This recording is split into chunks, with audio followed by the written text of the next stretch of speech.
welcome back to the channel Checkable. We are continuing our book reading series, and I am Junaid. So, today we are diving into the chapter 2 of Atomic Habit by James Clear. How your habits shape your identity. In this chapter, we explore the powerful link between what you repeatedly do and the person you believe yourself to be. It's not just about building better habits, it's about becoming the kind of person who naturally lives them out. Let's open the chapter and see how small reaction can transform not only our routines but also our very sense of self. So, diving into the chapter 2, uh, how your habits shape your identity. So, let's why it is so easy to repeat bad habits and so hard form good ones. Few things can have a more powerful impact on your life than improving your daily habits, and it is likely that is time next year you will be doing the same thing rather than something better. It often feels difficult to keep good habits going for more than a few days. Even with sincere effort and the occasional burst of motivation, habits like exercise, meditation, journaling, and cooking are reasonable for a day or two and of then become a hassle.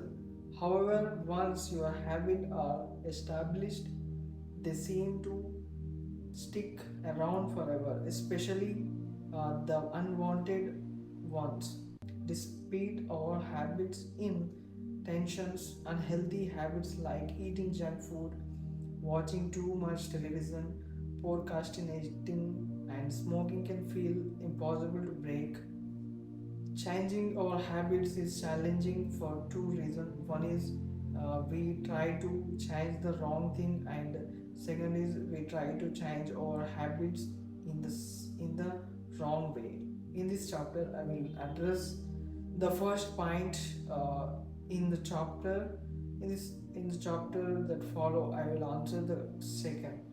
Our first mistake is that we try to change the wrong things. Two, understand what I mean. Consider what there are three levels at which change can occur. You can imagine them like the layers of an onion. The first layer is changing your outcomes. This level is concerned with changing your result, losing weight, publishing a book, winning a championship. Most of the goals you set are associated with this level of changing. The second is changing your process. This level is concerned with changing your habits and system, implementing a new routine at the gym, decluttering your desk for better workflow, developing a meditation practice. Most of the habits you build are associated with this level. The third and distinct layer is changing your identity.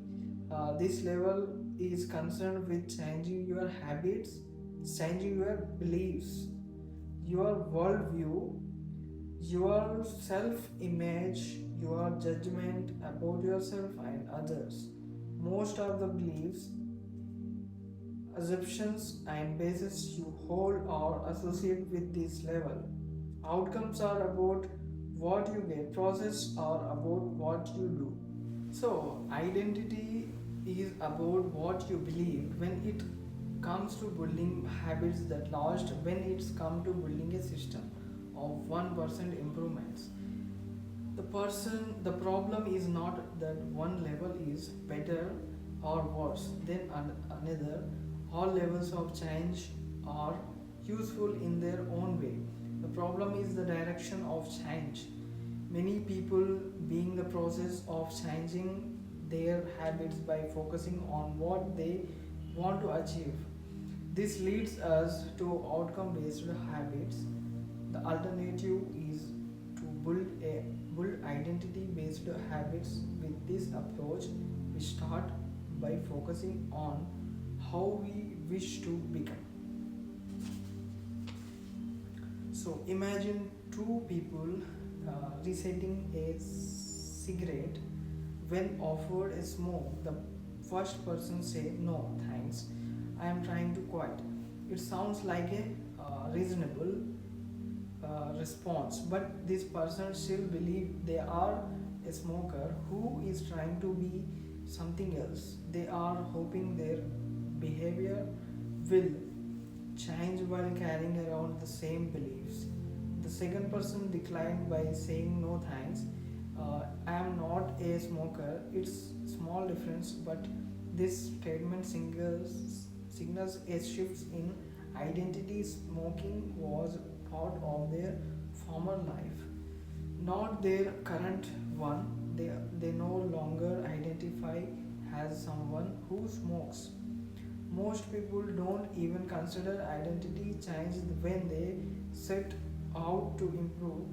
They just think, "I want to be a skinny outcome, and if I stick to this diet, then I will be skinny."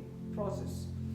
They, they set goals and determine the actions they should take to achieve those goals without considering the beliefs that drive their actions.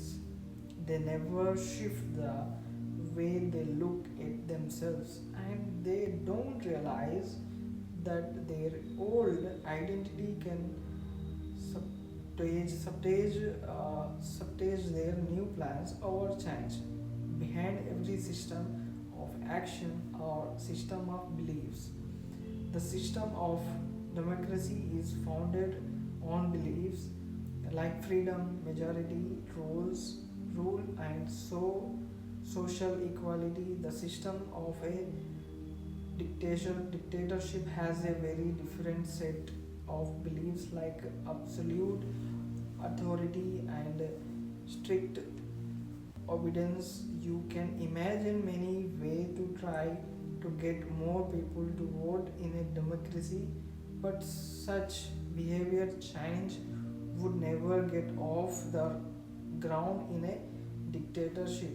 That is not the identity of the system. Voting is a behavior that is impossible under a certain set of beliefs. A similar pattern exists whether we are discussing individual or generation generation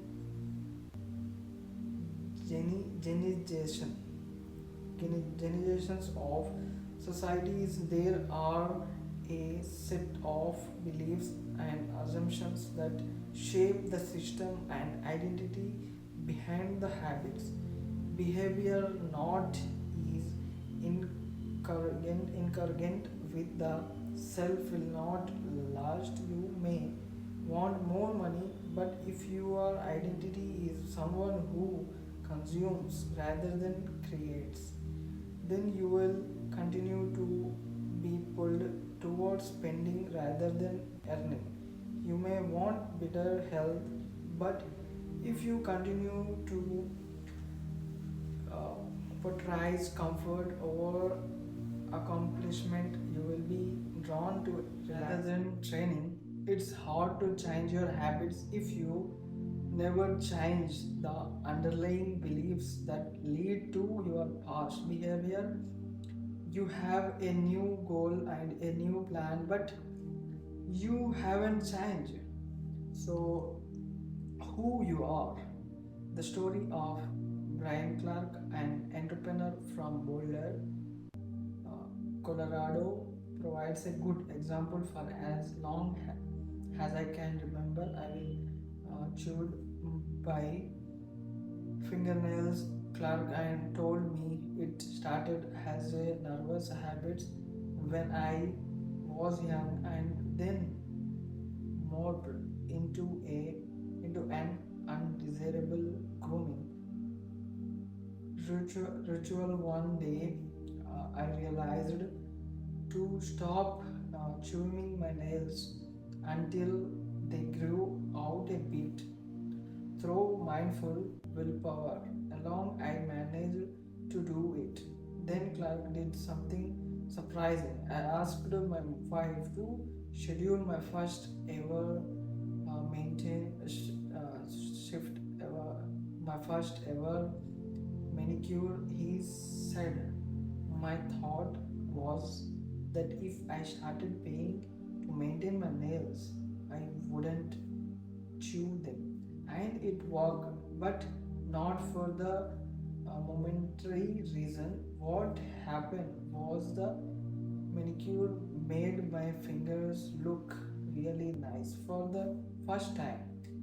The manicurist even said that other than the chewing, I had really healthy, attractive nails. Suddenly, I was proud of my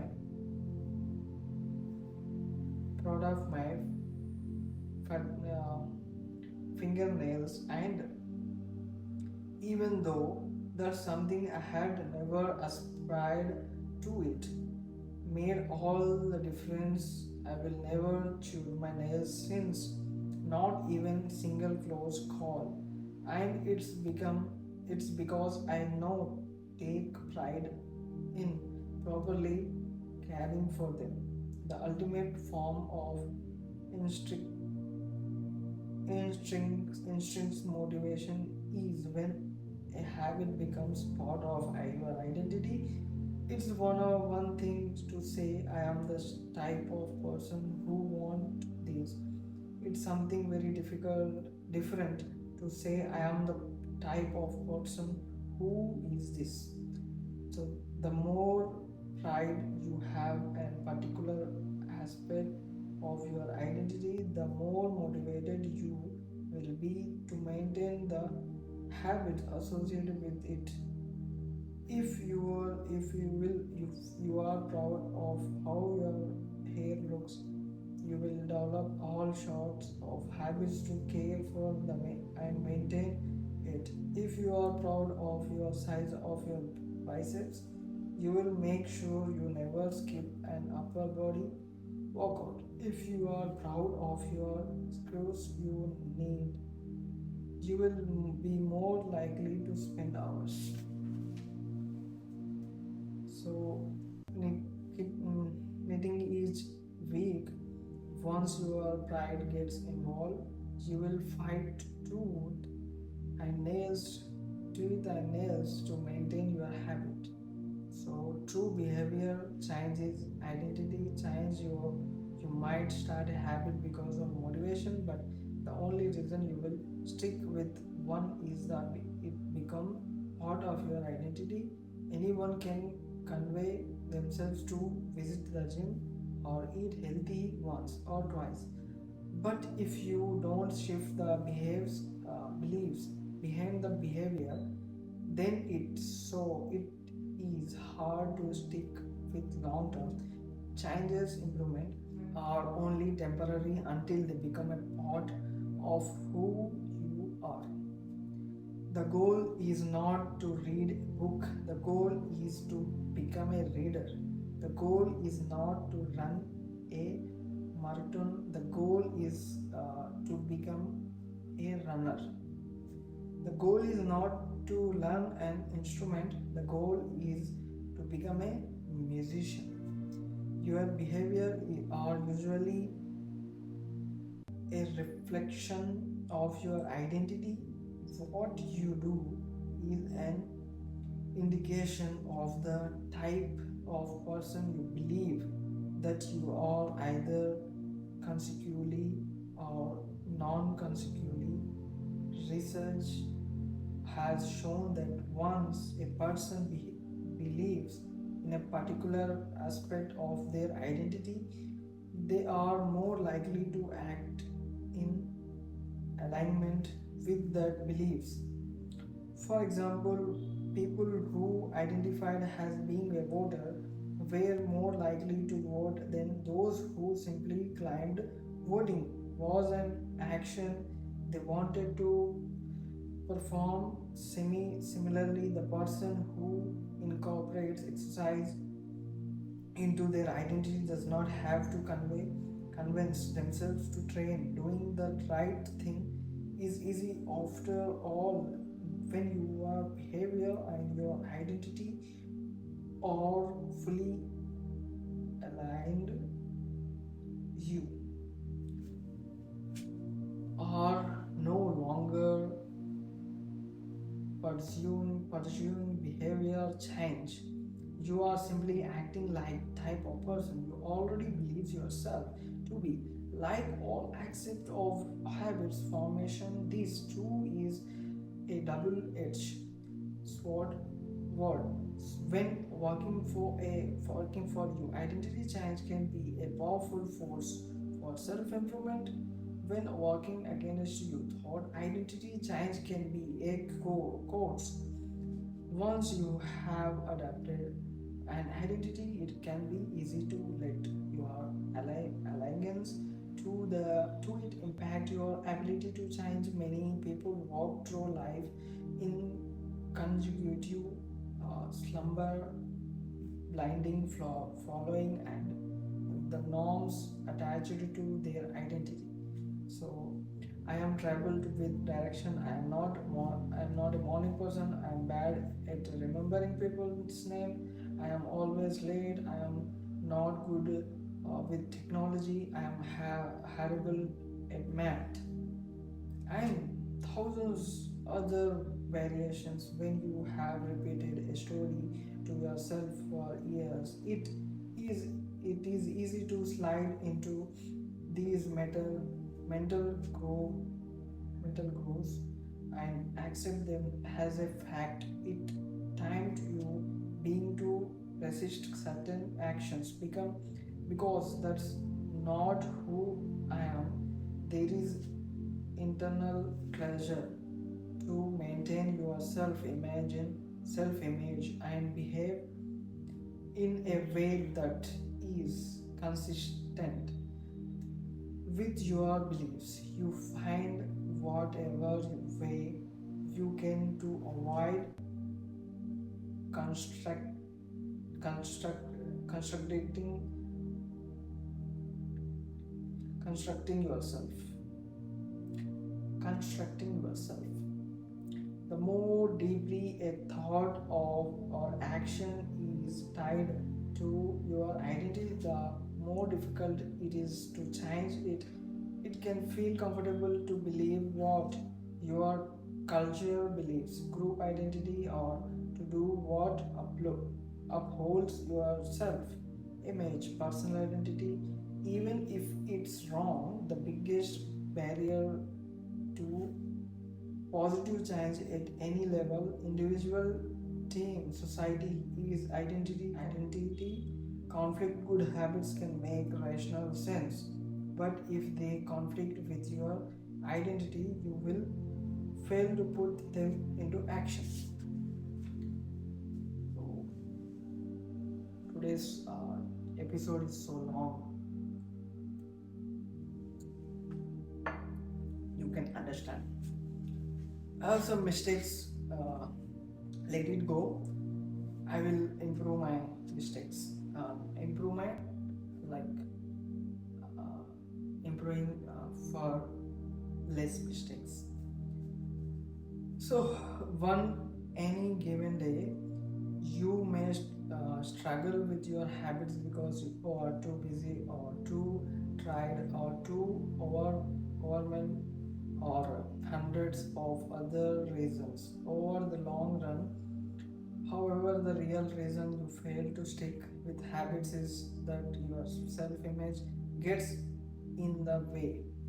This is why you can get too attached to one version of your identity. Progress you require requires unlearning become the best version of yourself. Require you to continuously edit your beliefs and to upgrade and expand your identity.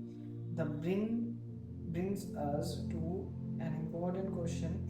If your beliefs and worldview plays such an important role in your behavior, where do they come from in the first place? How exactly is your identity formed, and how can you emphasize new aspect of your identity that serve you and gradually erase the pieces that hide you. So this is a chapter, and this is a topic for today's we cover, and we will read another topic, another chapter.